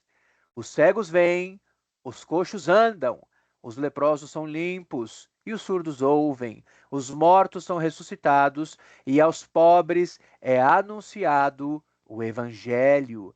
E bem-aventurado é aquele que não se escandalizar de mim. Olha só Jesus puxando a orelha de João Batista. Que João Batista é profeta, mas João Batista é pecador. João Batista precisa ser corrigido também. Um pastor precisa ser corrigido, um evangelista precisa ser corrigido, um apóstolo precisa ser corrigido, não é? As pessoas de Deus, um doutor na palavra precisa ser corrigido, pois somos todos pecadores imperfeitos. Perfeito é só o Cordeiro de Deus. E bem-aventurado é aquele que não se escandalizar em mim. E partindo eles, começou Jesus a dizer às multidões a respeito de João. Então agora Jesus, vamos ouvir da boca de Jesus, Jesus falar coisas sobre João Batista. Olha lá. Que fostes ver no deserto? Uma cana agitada pelo vento? Jesus está fazendo menção a João Batista, que estava no deserto, né? Vocês, das multidões, que foram ter o caminho preparado lá no deserto, antes de virem a mim, né? Foram lá para serem batizados com água, antes de virem a mim, que batizo com o fogo do Espírito Santo. O que vocês foram ver lá no deserto, quando foram procurar João Batista? Sim, que fostes ver? Um homem ricamente vestido? Os que trajam ricamente estão nas casas dos reis. Mas então que fostes ver um profeta? Sim, vos digo eu, e muito mais do que profeta, porque é este de quem está escrito: eis que diante da tua face envio o meu anjo, que preparará diante de ti o meu caminho. Ou seja, olha a voz de Jeová falando a Jesus, o que já estava profetizado no Antigo Testamento. Jesus, antes de você, envia o anjo. O que é anjo? Anjo é um espírito ministrador. E estava sobre Elias o espírito profético, não é? Daniel, como assim você diz que anjo é espírito ministrador? Sim. O livro de Hebreus descreve o que é um anjo. Um anjo é um mensageiro que ministra, não é? Em verdade vos digo que entre os que de mulher têm nascido, não apareceu alguém maior do que João o Batista, mas aquele que é o menor no reino dos céus é maior do que ele. Olha Jesus falando aqui sobre nós todos. Qualquer um que tiver acesso ao reino dos céus, ou seja, que for expiado dos seus pecados, será maior do que essa figura humana, profética que a gente teve aqui. Todos nós seremos glorificados, não é? É isso que Jesus nos ensina através das Escrituras. O apóstolo Paulo fala muito sobre isso, que receberemos os corpos glorificados. Seremos todos no reino de Deus maiores do que João Batista foi aqui na terra. E desde os dias de João Batista até agora, se faz violência ao reino dos céus, e pela força se apoderam dele. porque todos os profetas e a lei profetizaram até João. Acabou a profecia do Velho Testamento. Ó Jesus falando, acabou. Todos os profetas e a lei profetizaram até João. Acabou. O ministério profético do Velho Testamento acabou. Foi até João. Está expressamente dito por Jesus. E se quereis dar crédito, é este o Elias que havia de vir. Ó, Jesus explicando claramente, é este o Elias que havia de vir. Já veio. Quem tem ouvidos para ouvir, ouça. E conforme eu falei na última aula, lá no Monte da Transfiguração, também acontece que os apóstolos perguntam e confirmam com Jesus. E o Elias que havia de vir? E aí Jesus fala justamente sobre esta violência que foi feita ao reino dos céus. João Batista foi preso, não é? Estava preso aqui neste momento. Lá no Monte da Transfiguração, João Batista já havia sido inclusive executado e morto.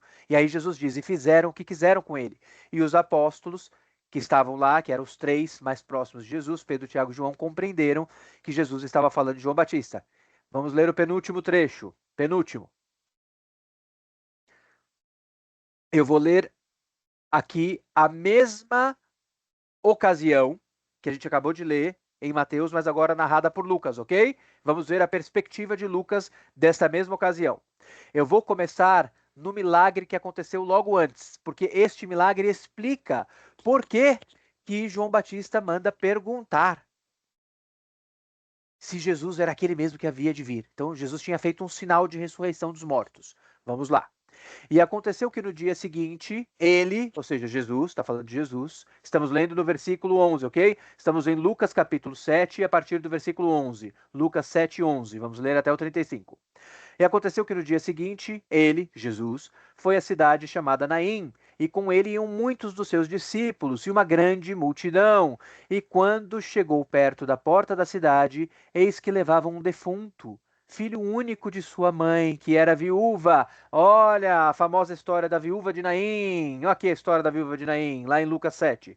E com ela, ou seja, com esta mãe, que além de já ser viúva, agora perdeu o filho único, uma tragédia para uma mulher na antiguidade. Uma mulher sem marido e sem filho é uma tragédia. Uma tragédia para esta mulher. E com ela ia uma grande multidão da cidade. E vendo-a, o Senhor moveu-se de íntima compaixão por ela. E disse-lhe, quero citar para vocês, quem que se moveu de íntima compaixão? O Senhor. Ué, o Senhor não é a única, não é a expressão que a gente usa só para falar de Deus? Pois é. O evangelista Lucas aqui reconhecendo a divindade de Cristo aos nossos olhos. Prestem atenção às palavras escolhidas. Prestem atenção. O Senhor moveu-se de íntima compaixão por ela e disse-lhe, não chores. E chegando-se, tocou o esquife, e os que levavam pararam. E disse, jovem, a ti te digo, levanta-te.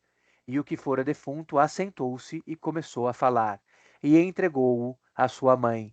E de todos se apoderou o temor, e glorificavam a Deus, dizendo, um grande profeta se levantou entre nós, e Deus visitou o seu povo. A mesma coisa que Isabel e Maria, quando falavam de Jesus, que ainda era nascituro, né, não tinha nem nascido, falavam, chegou o momento da visitação de Deus ao seu povo. E correu dele esta fama por toda a Judéia e por toda a terra circunvizinha. Qual era a terra circunvizinha da Judéia? Acima, a terra de Samaria. Ao leste, a terra de Pérea. A sudoeste, a terra de Gaza. Ao sul, a terra de Idumeia. Então, todas essas terras começaram a falar sobre as obras que Jesus operava com grandes sinais. E os discípulos de João anunciaram-lhe todas essas coisas, ou seja, os discípulos de João Batista foram lá na prisão contar para ele. Olha, aquele homem que você falou que era o Cordeiro de Deus está fazendo essas coisas. E João, chamando 2 dos seus discípulos, enviou-os a Jesus, dizendo, és tu aquele que havia de vir, ou esperamos outro? O que nos leva a crer? Gente, João Batista ouve que Jesus está ressuscitando os mortos, e ele faz uma pergunta dessa. O que será que significa isso? Provavelmente, ele estava, e aqui mais um dado que nos faz crer que talvez ele fosse dos essênios mesmo, João Batista, né? Ele tivesse tido uma preparação essênia na seita dos essênios. E como todo o povo daquela época estava ligado a alguma seita do judaísmo, talvez ele estivesse ligado à seita dos essênios em algum momento. Porque os essênios, eles esperavam muito o final escatológico. Quando nós já encontramos muitos dos escritos dos essênios. Os essênios tinham o Antigo Testamento, nós encontramos esses escritos, teve um achado arqueológico que é um dos mais importantes de toda a história, que foram os achados de Qumran, e em Qumran, dentro de uma caverna, foram tirados todos os livros do Antigo Testamento, exceto Esther. Todos. E aí a gente consegue comparar para ver que o Antigo Testamento que nós temos hoje é igual ao que eles tinham antes. E esses manuscritos são datados de mais ou menos uns 100 anos antes de Cristo. Então a gente conseguiu por datação, né, com carbono, datação à base de carbono, que é o principal meio de fazer datação de documentos, de coisas orgânicas antigas. Eles estão em formato de pergaminho, escrito em couro, né? Então é possível fazer a datação.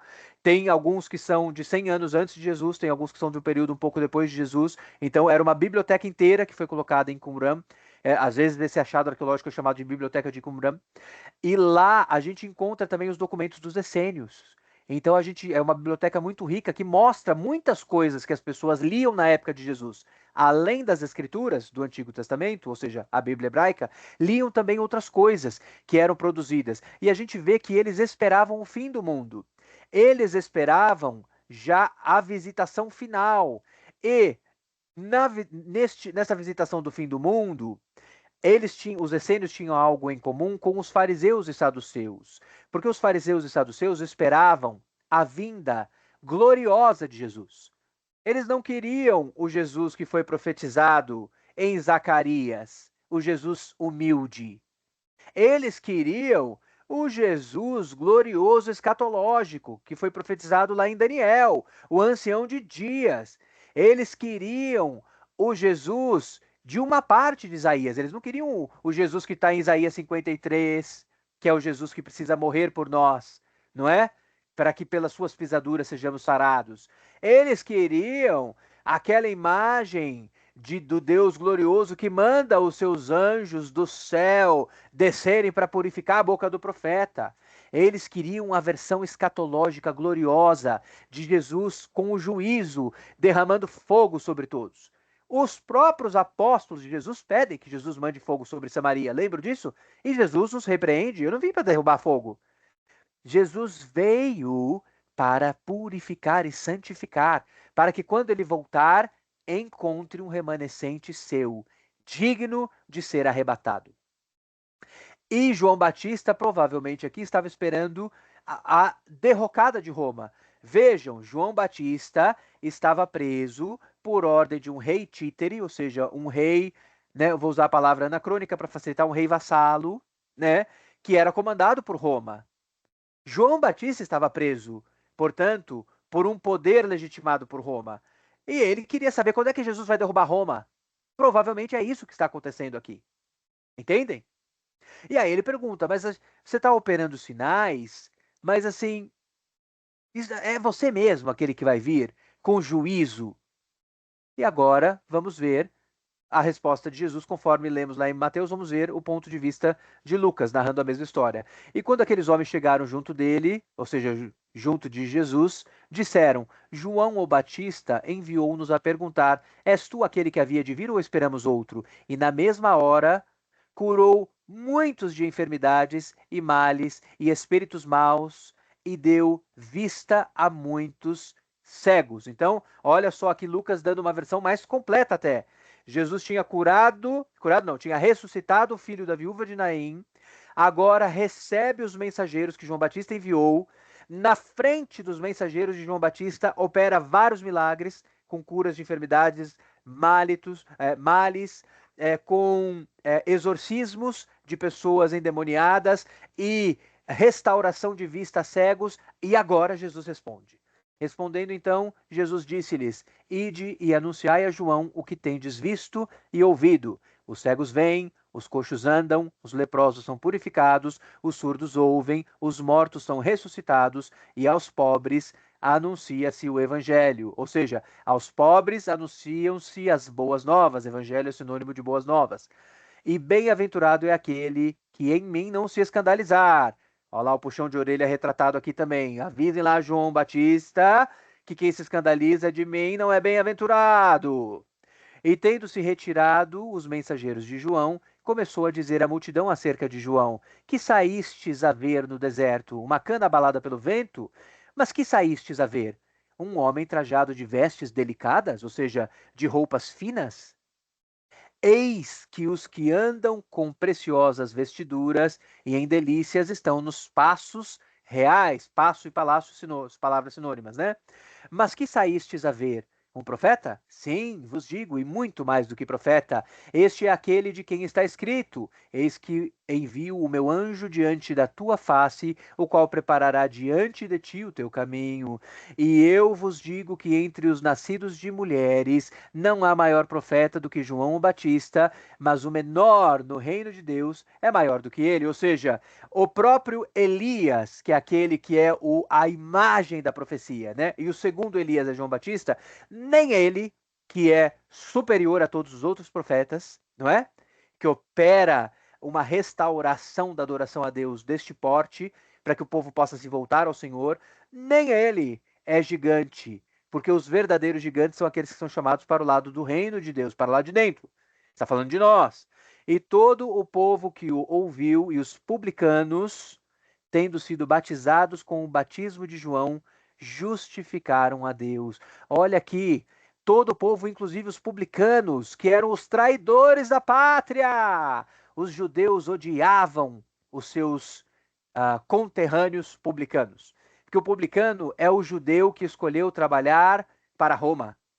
É o judeu que vai tirar o dinheiro dos seus próprios irmãos, co-cidadãos co-cidadãos israelitas e judaítas, para dar este dinheiro a Roma em cobrança de impostos, ou seja, para dar o dinheiro àqueles que dominam sobre o povo de Deus. Eles eram odiados.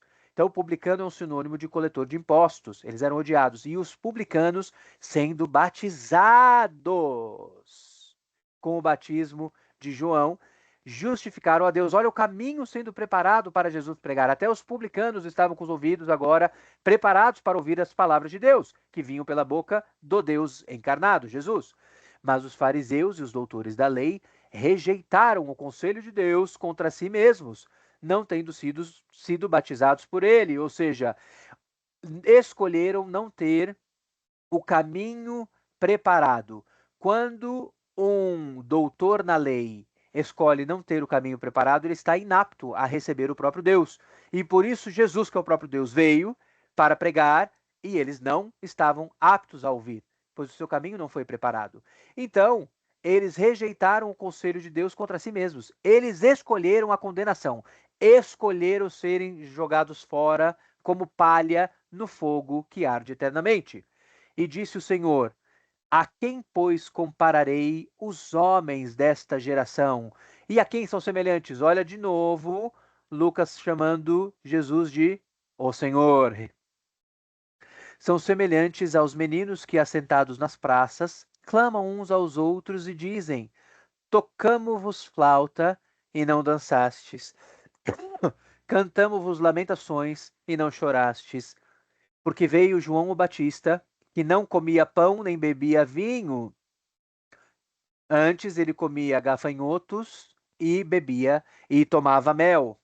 E dizeis, e gafanhotos é aquela questão interpretativa que falei para vocês, né? Se estamos falando da alfarroba ou se estamos falando literalmente do animal gafanhoto. Tem demônio! Ou seja, vocês não só não ouviram João Batista, como ainda o acusaram de ter demônio. Acusaram um profeta de ser endemoniado. Veio o filho do homem que come e bebe, e dizeis, ou seja, olha só, veio João Batista que não comia nem bebia. E vocês falaram que tem demônio. Agora vem o Filho do Homem, que sou eu, Jesus, o Cristo, que como e bebo. E vocês dizem: eis aí um homem comilão e bebedor de vinho, amigo dos publicanos e pecadores. Mas a sabedoria é justificada por todos os seus filhos. Então, eles rejeitaram a palavra de Deus na boca do último profeta e na boca do próprio Messias. E para concluirmos, acabarmos, um trecho pequenininho de 9 versículos, que está em Isaías, para vocês entenderem. Quando Jesus falou que ele estava operando essas maravilhas com cegos, mortos, enfermos, ele estava relembrando a João Batista que ele era o cumprimento da profecia. Então, quando ele manda essa palavra para João Batista está entendendo, é verdade. Eu já tinha dito que ele era o Senhor que viria quando os caminhos estivessem preparados, pela minha voz que clamei no meio do deserto. Por que é que agora eu estou incrédulo e ansioso e duvidando e querendo, né, esperando, provavelmente é isso que João Batista estava esperando, que Jesus venha e derrube os romanos? Vamos ler a profecia de Isaías no capítulo 42, os primeiros versículos do 1 ao 9.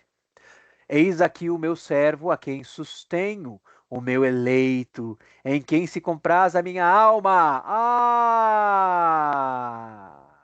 Olha lá o que Jeová falou.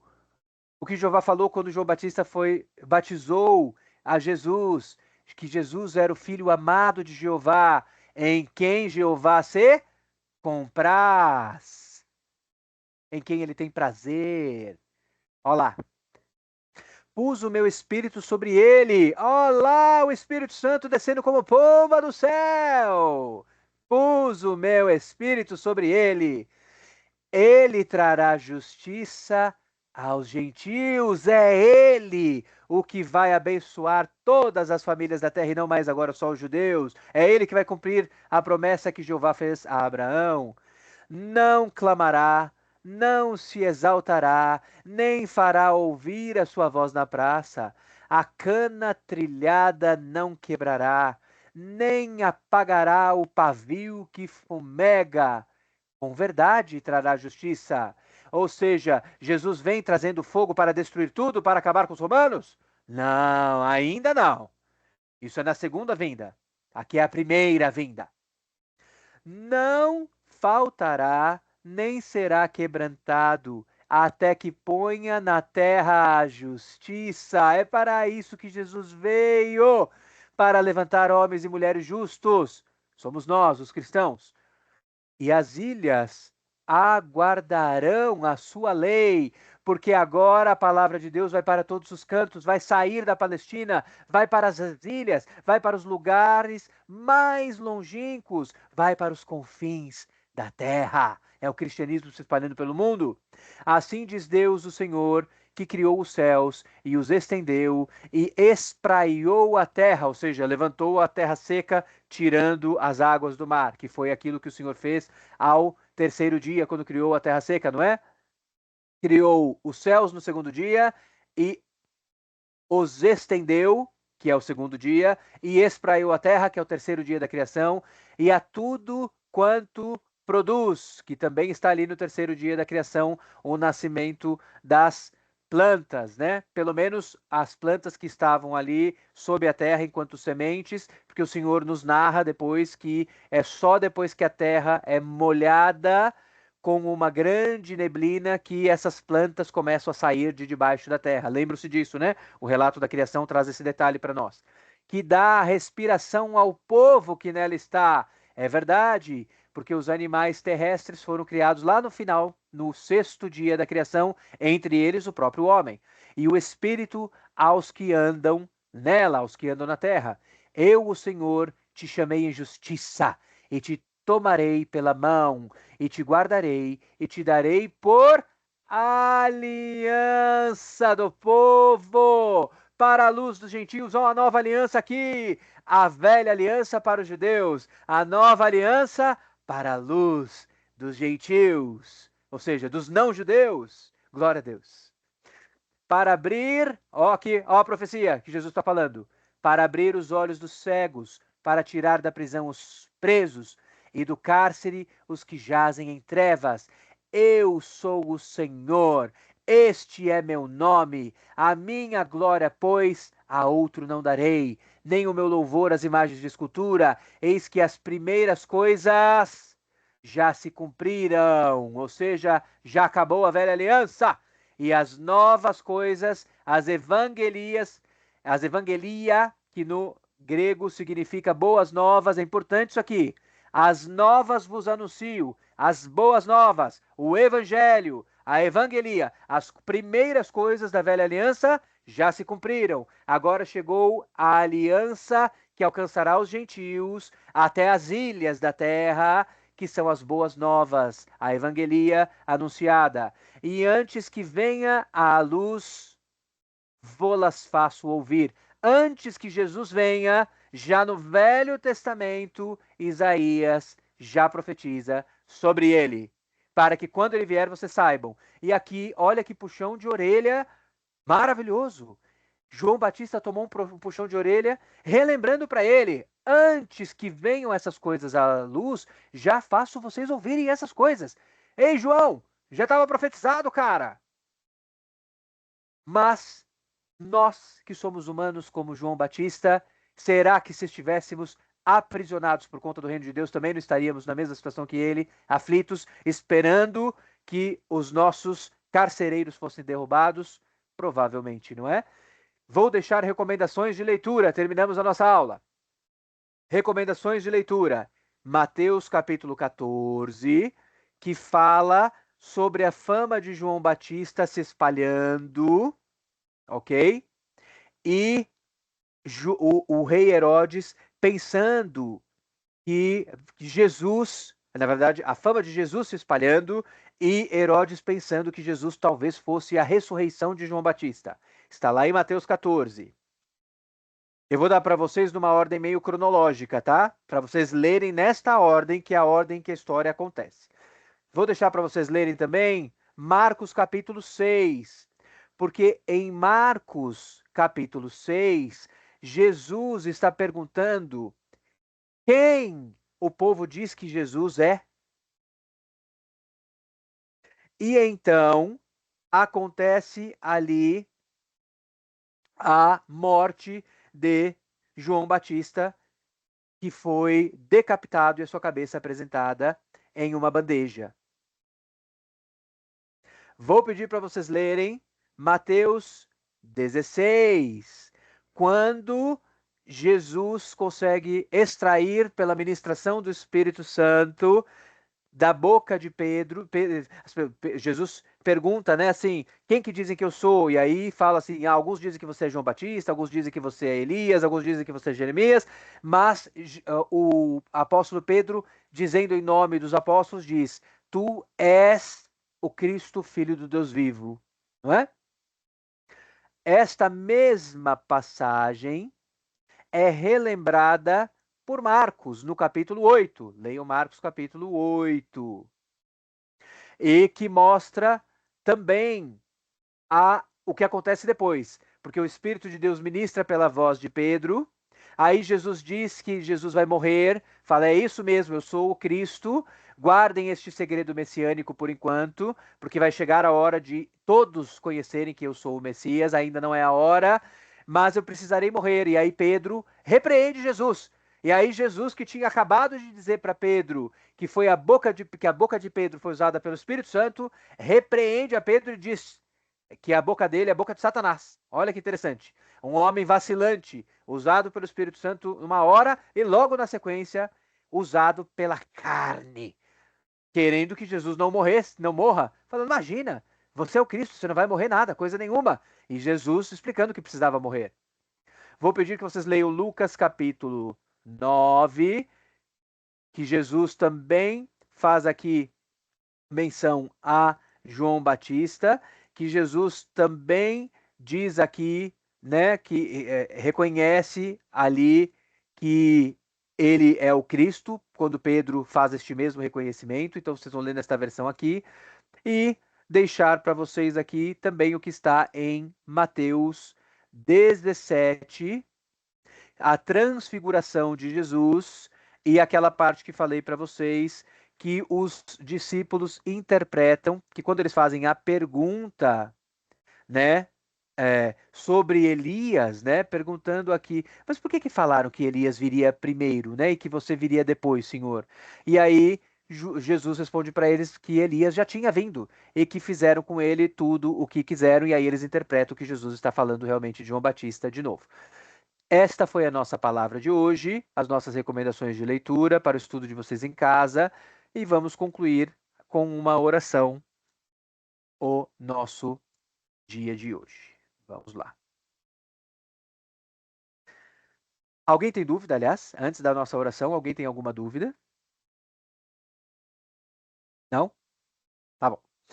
Senhor Jesus, muito obrigado, obrigado, Senhor, obrigado pela tua palavra, obrigado por nos contar como as coisas aconteceram, como as dispensações de Deus todas foram se sucedendo para que primeiro viesse a lei, depois viessem os profetas, o último profeta com o poder de Elias viesse preparando o caminho, e então viesse o Messias, o Deus humanado, morresse por nós, expiasse o nosso pecado, ascendesse aos céus em glória depois de ser ressuscitado do reino dos mortos, derramasse sobre nós o Espírito Santo, pelo qual hoje podemos interpretar a tua palavra e aplicarmos a tua palavra no nosso dia a dia, sermos purificados nos nossos planos, nos nossos pensamentos, nos nossos sentimentos, nos nossos hábitos, para que possamos ser realmente um remanescente de Deus nesta terra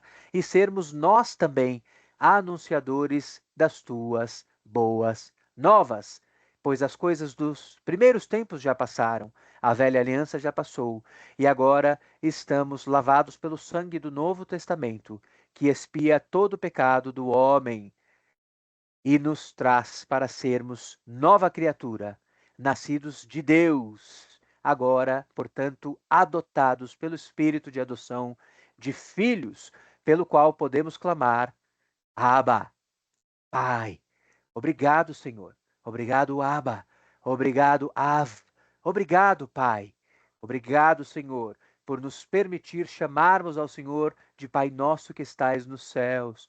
Obrigado por nos fazermos membro da tua família e como membros da tua família coerdeiros em Cristo, que não se envergonha de nós, que pelo contrário nos confessará, desde que em terra desde já o confessemos e o confessamos, o nosso Senhor, o nosso Messias, o nosso Cristo, o nosso Deus, o Rei dos Reis, o Senhor dos Senhores, o maravilhoso, o Conselheiro, o Deus forte, o Pai da eternidade, o Príncipe da paz, aquele que era, aquele que é, aquele que há de vir, que vestido em glória está, glorificado, com olhos de fogo, com cabelos brancos como a neve, com pés reluzentes.